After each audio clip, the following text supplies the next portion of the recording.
Blessed are those who choose the path of healing, for that is the example that Jesus set.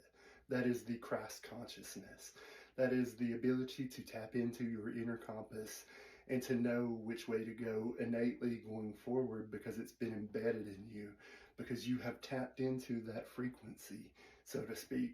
You've tapped into that Christ consciousness, and you know now that it is possible to do so, and that it is possible to heal yourself and to help others understand the path of healing.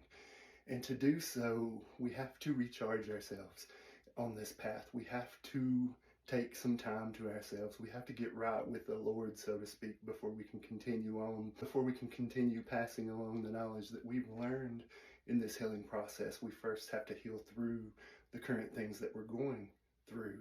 So it is a very hard and challenging and lonely road sometimes.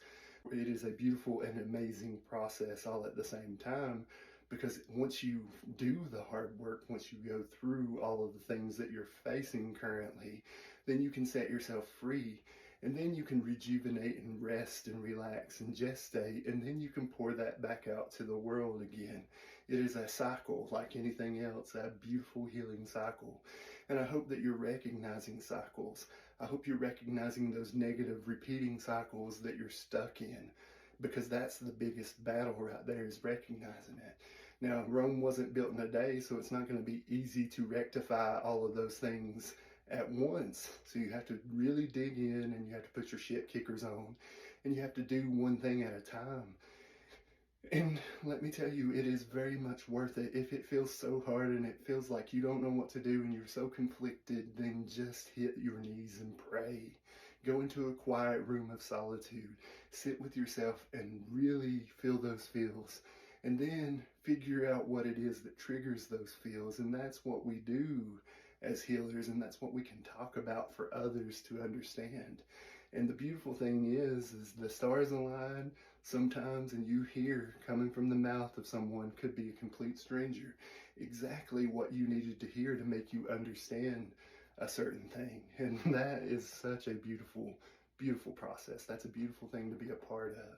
So I hope that as you're going along throughout your day, that you realize that, and that you're imparting as least amount of trauma as possible, because as healers, sometimes we get ensconced in our own shit and we can't see through it just like anybody else. We ain't perfect.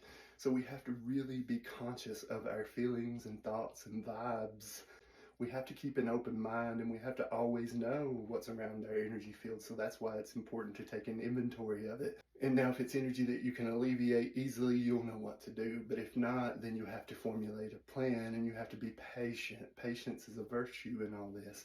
And eventually you'll climb up out of it, I promise you, because that's what we're designed to do. We just cannot give in those weak moments where we feel like we can't go on and we don't know what to do. We have to continue forward. That's the moments that are going to make or break you right there. That's those phoenix rising moments. Are you going to choose to rise, or are you just going to lay in your pile of ashes? That's what you got to hash out with yourself and with God. So get up out of those ashes. It's time to rise. It's time for your phoenix rising moment. I hope that you're having a wonderfully blessed day, and you got this, warrior.